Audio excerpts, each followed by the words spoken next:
Dúpẹ́ ní ọwọ́ Ọlọ́run ní àkókò yìí fún ohun tí Ọlọ́run wá ṣe. Ó sì mọ̀ pé ohun gbogbo yóò parí pẹ̀lú ọpẹ́. It shall hear the praise. Ògo ni fún Ọlọ́run wa ní òní. Torí pé ó fún wa ní oore ọ̀fẹ́ lẹ́ẹ̀kan sí i láti tún wà ní iwájú rẹ̀. Gẹ́gẹ́ bí mo sì bá a sọ ní èdè òyìnbó, tún láti bá a sọ ní èdè àbínibí wa kéde ìgbàdúrà. Èyí ni ọ̀sẹ̀ tó parí nínú oṣù karùn-ún nínú ọdún 2020. A dúpẹ́ ní ọwọ́ Ọlọ́run fún oore àti àánú rẹ̀ lórí wa láti gbàdégbà. Yìnyín lógo fún àánú rẹ̀ tí kò fi wá sílẹ̀, ẹni tó pa á mọ́, tó dáàbò rẹ̀ bò wá, tó ṣọ́ wa títí di ọjọ́ òní, tó wà pẹ̀lú wa, tó ṣàánú fún wa, tó ṣẹ́gun fún wa, tó dá nídè. Ògo ni fún orúkọ rẹ̀ mímọ́. Wọ́n bá ń sọ̀rọ̀ lónìí lórí ohun tó ṣe pàtàkì tó sì ṣe kókó. Ní ọ̀sẹ̀ tó kọjá mo bá a sọ̀rọ̀ lórí ẹ má ṣe bẹ̀rù rárá. Kò sí bẹ̀rù, kò sí fòyà fọ́mọ Ọlọ́run tó dúró nínú Jésù.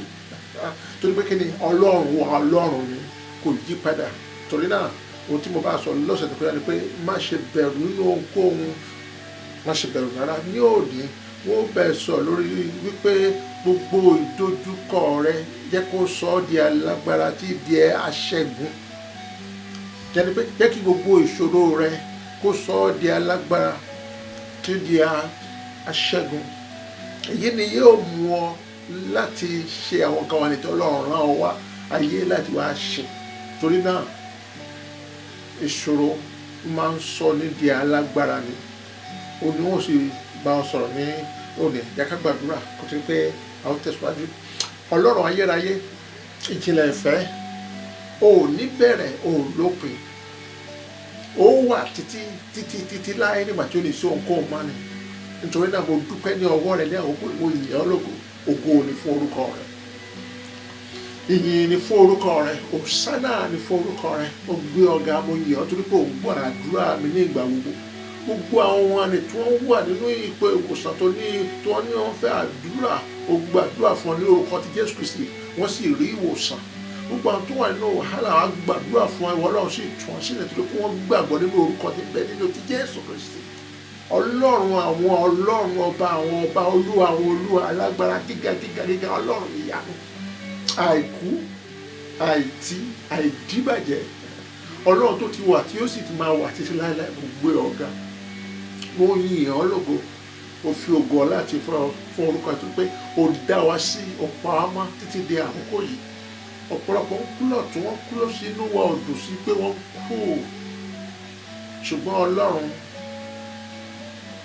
ó ń ṣe ohun gbogbo bó ṣe wù ọ́, lọ́nà tó gbà wù ọ́, bí ó ṣe wù ọ́. Nítorí náà gbogbo àwọn tó wà láyé náà a dúpẹ́ lọ́wọ́ rẹ. Àwọn tó sì wà nínú ipò àìsàn lákòókò yìí, báyà COVID-19 náà sì wà ní mo gbàdúrà fún wọn. Ibi kí tó lè kàn wà ní àkókò yìí, Ọlọ́run ayérayé, ìwọ ni Ọlọ́run tó ń wò wá sàn, ìwọ ni ìwòsàn wa. Ó gbàdúrà fún gbogbo ẹni tó wà nínú ipò nínú gbogbo àìsàn ní àkókò yìí, ẹ gba ìwòsàn. Bíbélì sọ pé nípa iná rẹ̀, iná Jésù Kristi ni ó mú wa lára dá. Iná àlàáfíà ó ń bẹ ní ara rẹ̀. Ìjẹ́ ní mo pàṣẹ ìwòsàn láti àtàrí rẹ̀ títí dé àtẹ́lẹsẹ̀ rẹ̀ ní àkókò yìí, gba ìwòsàn. Ní orúkọ Jésù Kristi ti Násárẹ́tì, gba ìwòsàn. Ní orúkọ Jésù, báyà dì ọ́ ni, báyà ayé wọ́n ti pín ẹran ara ẹ, ọkàn rìn káàkiri ni ó ti di òkú. Ibi tá a gbé dé ọmọ, ibi tá a gbé pín ọ sílẹ̀ àkókò yìí, mo tú ọ sílẹ̀. Torí pípé sọ pé tí ọmọ Ọlọ́run bá sọ ọ́ di òmìnira, ẹ ó di òmìnira ní tòótọ́. Tó náà mo tú ọ sílẹ̀ nínú ìgbèkùn ayé, ogun ọ̀rọ̀ àpáàdé, àwọn onílé kángun ọ̀nà ọ̀run. Mo tú ọ sílẹ̀ ní àkókò yìí. Ìwọ tó ń gbọ́ ohùn mi, tó ń wò mí ní àkókò yìí, tú sílẹ̀. Afẹ́fẹ́ kì í fẹ́ kó máa kan igi oko lára. Ní orúkọ Jésù, afẹ́fẹ́ àdúrà yìí, ọ̀rọ̀ yìí kó ka ọ lára níbi tó gbé wà ní àkókò yìí. Ó wù ọ́ sàn. Ibi tá a pín ẹran ara rẹ, tá a pín egun ara rẹ sí ní àkókò yìí, kó padà sí ara rẹ. Gbogbo ibikíbi tí a gbọ́dọ̀ kó dé ọmọ ní àkókò yìí, mo tú ọ sílẹ̀. Ní orúkọ Jésù Kristi, gba ìtúsílẹ̀. Nínú ohunkóhun tá a ti fi gbé dè ọ́, ẹran ara rẹ la fi gbé dè ọ́ ní, ẹ̀jẹ̀ rẹ la fi gbé dè ọ́ ní, omi ara rẹ la fi gbé dè ọ́ ní, ìfun rẹ la fi gbé dè ọ́ ní, egun ara rẹ la fi gbé dè ọ́ ní, ọpọlọ rẹ la fi gbé dè ọ́ ní, gbogbo ohunkóhun tá a fi gbé dè ọ́ ní àgọ́ ara rẹ, mo pàṣẹ ní àkókò yìí kó gba ìtúsílẹ̀. bóyá kan eré rẹ mọ́ ibi igi ọ̀gán wó ni tàbí igi ìrókò, àrá ọ̀run ní orúkọ Jésù Kristi kó sọ ibi igi náà níbi tó gbé wà náà kó gba iná ó tó náà gba eré rẹ padà. Ọlá rẹ tá a gbé kọ́gi gbà padà, ọmọ rẹ tá a gbé kọ́gi wípé ò ní bímọ ní orúkọ Jésù gbà padà lónìí. Ayọ̀ rẹ tá a gbà lọ́wọ́ rẹ tá a gbé kọ́gi mú padà ní orúkọ Jésù gbà ayọ̀ rẹ padà lónìí. Àlàáfíà tá a ti gbà lọ́wọ́ tá a gbé àlàáfíà fi àlẹ́ ẹ lọ́wọ́, mo pàṣẹ àlàáfíà láti ibi tí a wà kó padà sínú ayé rẹ. Gbogbo òkè ìṣòro rẹ ní àkókò yìí kò di pẹ̀tẹ́lẹ̀, nítorí pé kí ni Ọlọ́run ní sọ ló wà pẹ̀lú àwọn èèyàn rẹ̀, nítorí pé kí ni bí o ṣe ń wọ ẹwé àgbàdo yẹn kì í kádùn lórúkọ Jésù, gbogbo agbára òkùnkùn ayé ogun ọpá kò ní kádùn ayé rẹ, kò ní lágbára nú ayé rẹ. Bẹ́ẹ̀ ni ewé iṣu bákan náà kì í kádùn lára iṣu, bẹ́ẹ̀ ni lórúkọ Jésù gbogbo agbára òkùnkùn tó wà lára rẹ lórúkọ Jésù kó bẹ̀rẹ̀ sí gbòòrà. Mo tú ọ sílẹ̀ ní orúkọ Jésù Kristi ti Násárẹ́tì. Gbogbo ogun ayé gbogbo àpáàdì gbogbo ẹ̀ṣẹ̀ nú ayé tiwọn náà bákan náà kò pòórá. Agbára láti ṣe ìfẹ́ràn kó lọ́dọ̀ gbogbo ìdojúkọ rẹ láti òní lọ kó di ìṣẹ́gun fún ọ. Gbogbo ìdojúkọ ẹ láti òní lọ kó di àlàáfíà fún ọ. Ìgbàgbọ́ ayé ó wọnú ayé rẹ. Ògo ni fún orúkọ Olúwa Jésù Kristi Olúwa wa. Àmín lórúkọ Jésù. Agbára ń bẹ nínú ẹ̀jẹ̀ Jésù, agbára ń bẹ nínú ẹ̀jẹ̀ rẹ. Kọrin yẹn pẹ̀lú mi báyìí, bó ṣe kọrin yẹn ogun ayé orílẹ̀ kankan ayé rẹ ni wọ́n ń pòórá. Ọ̀yá bẹ̀ ṣe kọrin yẹn bẹ̀ ṣe fi ògo fún Ọlọ́run, bẹ̀ ṣe fi ìgbàgbọ́ àti oore ọ̀fẹ́ láti kọrin sí Ọlọ́run, torí pé agbára òkùnkùn Bíbélì sọ pé ó ní ká gbé ogun ìhámọ́ra wọ̀ ká lè dojúkọ wa agbára òkùnkùn. Ní òní ó ti gba ìtúsílẹ̀, ní òní ó ti gba ìdáǹdè, ní òní àwọn ogun tó wà nú ayé rẹ ó ti di òkúta fún ẹ láti débi gíga rẹ, ó ti di òkúta fún ọ tí ó gùn láti débi ayọ̀ rẹ. Nítorí náà ìdojúkọ rẹ jẹ́ kó di ibi ìṣẹ́gun fún ọ tí ó fi di ènìyàn tí Ọlọ́run fẹ́ kó dà nínú ayé. Torí náà agbára ń bẹ nínú ẹ̀jẹ̀ Jésù. Ó tún kọrin báyìí kan pé èlé ṣẹ́ o èlé ṣẹ́, èlé ṣẹ́ o èlé ṣẹ́, ìmọ̀ tọ́ta ń gbà lórí mi. Wọ́n á sọ pé ìwọ ni o èlé ṣẹ́, torí o ti ní Jésù lólúwa. Èlé ṣẹ́ èlé ṣẹ́ èlé ṣẹ́ o èlé ṣẹ́, èlé ṣẹ́ o èlé ṣẹ́, ìmọ̀ tọ́ta ń gbà lórí mi. Èlé ṣẹ́, torí mo ti ní Jésù lólúwa. Èlé ṣẹ́ kò lè ṣẹ́, torí pé kí ni Jésù wá ní gbogbo agbára láyé àti ní ọ̀run bẹ lọ́wọ́ òun. Láti ọjọ́ tí mi ti bẹ̀rẹ̀ sí bọ́ Ọlọ́run rìn lọ́wọ́ 47 years now, o ti rí àwọn agbára Ọlọ́run tó ń borí àjẹ́, tó ń borí oṣó, tó ń borí agbára òkùnkùn. Nítorí náà ìṣòro rẹ ṣe kó má wà. Bíbélì sì sọ fún wa wípé Ọlọ́run sọ pé a ní ìṣòro tàbí wàhálà, ṣùgbọ́n ká tújú ká òun ti ṣẹ́gun ayé, òun tún sọ fún wa nìyẹn. Ẹni tó bá ní òun fẹ́ ní ìṣòro, bó ló ṣe fẹ́ dàgbà nú ẹ̀mí. Ẹni tó sọ pé òun fẹ́ wàhálà jẹ́jẹ́ ọ̀nà ìjókòó, bó tẹ̀ ìjókòó ẹ jẹ́jẹ́. Àwọn onílé kankan ọ̀nà ọ̀run àwọn ẹni bí àwọn ẹni òkùnkùn ayé tó pé nǹkan burúkú ni wọ́n ń wá, ohun burúkú ni wọ́n ń ṣe, wọ́n á wá sọ́dọ̀ ẹ̀.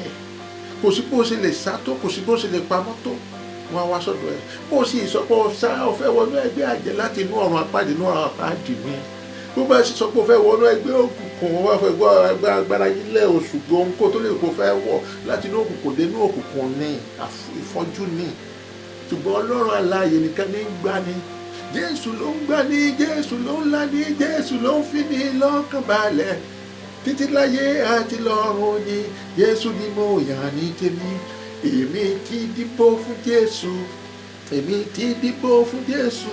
Nígbà tí mo ṣì wà láyé, Jésù ni mo yàn ní tèmi. Jésù ló ń gbani, Jésù ló ń lani, Jésù ló ń fi ní lọ́kàn balẹ̀. Títí láyé àti lọ́run ni Jésù ni mo yàn ní tèmi. Èmi ti dìbò fún Jésù. Gbogbo ìṣòro tó ń wò ni, gbogbo wàhálà tó ń wò ni, gbogbo ìdààmú tó ń wò ni, gbogbo àìrójú àìráyè tó ń wò ni, gbogbo ọ̀nà wo ni wọ́n gbé gbà, bó lọ́jọ́ ọ̀la yóò ṣe rí tó ń wò ní Jésù á bá ọ gbé, yóò bá ẹ ṣe gbogbo ẹ̀ láṣeyọrí. Kí ló fà á tí ò tí ì bá ẹ ṣe láṣeyọrí? Torí pé ò fi gbogbo ìgbẹ́kẹ̀lé rẹ sínú rẹ̀. O kàn ń lọ sílé ìsìn ni, o kàn ń ka Bíbélì ni, o kàn ń gbàdúrà ni, àdúrà rẹ kò dé sílì, kò dé ojú wíńdò. Nítorí pé kí ni o fi gbogbo ìgbàgbọ́ gbà, o kàn lọ fara hàn nílé ìsìn náà ni, o kàn fi nǹkan tó ní, nǹkan ayé o kàn fi hàn ní, o dúró nínú ẹ̀mí gidigidi. Torí pé Ọlọ́run wa, Ọlọ́run tòótọ́ ló lẹ́ni tí ó sìn ní, yóò sì ní ẹ̀mí àti ní òtítọ́. Ìgbé ayé rẹ̀ ò fi agbára Ọlọ́run. Ọ̀rọ̀ inú ẹ̀wọ̀n nǹkan tó ń ṣe gan padà nínú ọkàn rẹ̀, ìdálẹ́bi wà lọ́kàn nígbà ìgbà olówó máa tọ ìdáríjì gbà. O gbọ́dọ̀ fi ayé rẹ̀ fún Jésù pátápátá. Kí ìṣòro ayé rẹ̀, kí wàhálà ayé rẹ̀ kó lè jẹ́ òkúta fún ọ láti tẹ̀, láti débi gíga rẹ̀. Tó lè jẹ́ òkúta ńlá fún ọ láti débi ìbùkún rẹ̀. Nǹkan tí Ọlọ́run ń fẹ́ fún ọ ní èyí. Lọ nínú ọ̀rọ̀ Ọlọ́run. Mo ní àwọn orin kan tí mo fẹ́ràn àti máa yin Ọlọ́run, láti máa kọ nígbà gbogbo. Mo á lo glasses mi láti kọ orin tí mo ti kọ dédé èdè òyìnbó ní òwúrọ̀ yìí fún ọ. Ó sọ pé mo kọ nínú ọwọ́ Christian Soldier tí àkókò yìí yóò jẹ́ ti Yorùbá. Ẹ máa tẹ̀síwájú Christian ológun. Ẹ máa tẹ̀síwájú Christian ológun.